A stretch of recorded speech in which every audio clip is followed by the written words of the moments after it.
너는 독수리술도가의 형제가 아닌 업둥이야. 독고타게 이 말에 오강수의 머리는 해머로 머리를 맞은 듯했다. 또한 오강수는 장미애가 자신의 친어머니라는 사실을 알고 난 뒤 모든 것이 뒤엉킨 듯한 느낌에 사로잡힌다. 그에게 있어 독고세리는 단지 형 오범수가 마음을 둔 여자였다. 그런데 이제 장미애의 친딸인 독고세리와 자신이 남매일 수도 있다는 가능성이 생기면서 상황은 더욱 기묘해졌다. 오강수는 세리를 피했다. 이유는 단순했다. 그녀와 가까워지는 것도 멀어지는 것도 자신에게 상처였기 때문이다. 세리는 그런 강수의 변화가 낯설기만 했다. 자신을 향해 쏘아붙이던 냉소도 사라졌고 장난스럽던 말투도 사라졌다. 남은 건 회피와 침묵뿐이었다. 한편 오범수는 세리에게 점점 더 깊이 빠져들고 있었다. 그는 자신도 모르게 그녀를 걱정하고 그녀의 말 한마디에 집중하며 그녀가 웃는 순간에 마음이 흔들렸다. 하지만 동시에 알고 있었다. 장미애가 그들을 밀어붙이고 있다는 걸. 세리는 갈등했다. 오범수가 자신에게 건네는 진심 어린 말들에 마음이 흔들렸고 동시에 어머니 장미애가 자신을 정치적인 도구로 쓰려는 의도의 불편함을 느꼈다. 장미애는 세리에게 말했다. 넌 한결이와 결혼해야 해. 이건 가문을 위한 일이야. 세리는 아무 말도 하지 않았지만 그 말이 가슴을 조여왔다. 오강수는 한밤중에 장미애를 찾아간다. 그의 눈빛은 차갑고 말투는 절제되어 있었다. 나한테 왜 이랬어요? 당신이 날 낳았다면 왜 그렇게 대했죠? 장미애는 대답 대신 차 한 잔을 내려주며 말한다. 넌 날 닮았더라. 감정을 꼭꼭 숨기고 누구한테도 기대지 않는 거. 강수는 그 말을 끝까지 듣지 않는다. 그는 집을 나선다. 그가 향한 곳은 한적한 강변. 손에 들고 있던 출생증명서 사본을 천천히 찢으며 중얼거린다. 가족이라는 게 대체 뭔데? 그날 밤 오범수와 독고세리는 도서관에서 마주친다. 오범수는 세리에게 조용히 책을 내밀며 말한다. 요즘은 이 책이 날 위로하더라. 세리는 웃는다. 교수님도 위로가 필요해요? 오범수는 고개를 끄덕인다. 당연하지. 난 요즘 점점 혼자라는 생각이 들어. 세리는 순간 그의 옆에 앉는다. 말없이 앉아 책장을 넘기다 그녀가 조용히 말한다. 저도 그래요. 아무리 옆에 사람들이 있어도 혼자인 느낌. 이 두 사람의 대화는 연민이었다. 뜨거운 열정도 사랑의 고백도 없었다. 다만 자신을 알아주는 사람에 대한 작고 단단한 기대. 오범수는 세리에게 말했다. 넌 내 어머니처럼 살지 않았으면 좋겠어.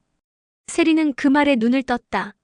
자신도 모르게 계속 어머니의 의도대로 움직이고 있었음을 자각한 순간이었다.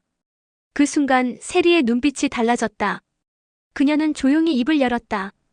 교수님, 그럼 전 어떻게 살아야 하죠? 오범수는 잠시 고민하듯 고개를 숙이더니 말했다.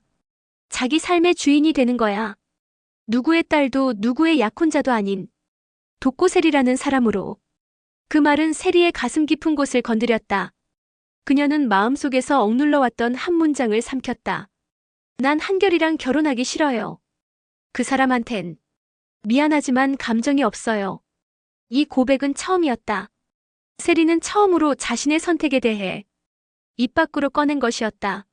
오범수는 조용히 그녀를 바라보다가 짧게 말했다. 그럼 이제 말해야지. 내가 어떻게 살고 싶은지. 내 입으로. 세리는 고개를 끄덕였다. 그날 밤 독고세리는 장미애를 마주 앉는다. 모녀 사이엔 오랜 침묵이 흘렀고 먼저 입을 연 건 세리였다. 엄마, 나 이제 엄마 뜻대로 살고 싶지 않아. 장미애는 잔을 내려놓으며 조용히 되묻는다. 뜻대로 살고 싶지 않다니 무슨 말이야? 세리는 멈칫하다가 용기를 냈다. 나는 엄마의 딸이기 전에 나 자신이에요. 엄마 사업, 호텔, 결혼 어느 하나도 내 뜻은 없었어요. 장미애는 비웃듯 웃었다.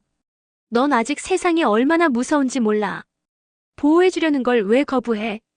세리는 눈을 똑바로 뜨고 말했다. 보호? 그건 지배예요. 나는 인형처럼 끌려다니고 싶지 않아요. 장미애의 눈빛이 싸늘해진다. 그래서 당장 독립하겠다고? 내가 뭘 할 수 있다고 생각해? 세리는 흔들림 없이 답한다. 처음부터 다시 배우고 일하고 살아볼 거예요. 실수해도 내 실수니까 괜찮아요. 장미애는 자리를 박차고 일어선다. 매은망덕하구나. 내가 너를 어떻게 키웠는데. 세리는 감정을 억누르며 말했다. 엄마가 날 키운 건 사랑보다도 자존심 때문이었죠. 당신 방식이 틀렸다는 걸 인정받고 싶지 않아서. 그 말에 장미애는 얼굴을 돌렸다. 이제 나가. 내가 더 이상 내 딸이란 생각 하고 싶지도 않아. 세리는 잠시 그 자리에 서 있다가 조용히 말한다. 엄마, 난 엄마 딸 맞아요. 그건 변하지 않아요. 하지만 이제 엄마가 날 어떻게 부르든 난 나 자신으로 살 거예요. 그녀가 방문을 닫고 나가는 소리가 정적 속에서 깊게 울렸다.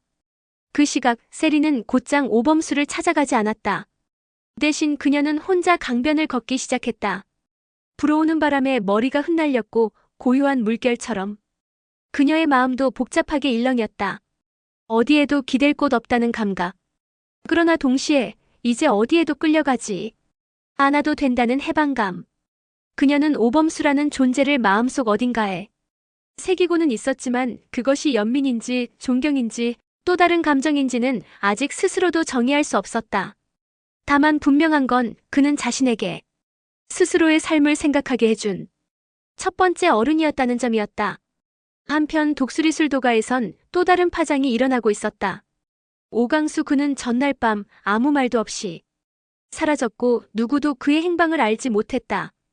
오장수는 술도가로 돌아오는 차 안에서 손을 꽉 쥐고 있었다. 땀이 흐르고 있었지만 이마보다 마음이 더 젖어 있었다. 그는 운전석에 앉은 채 한참을 울지 못했다. 가슴이 먹먹했고 속이 비어갔다.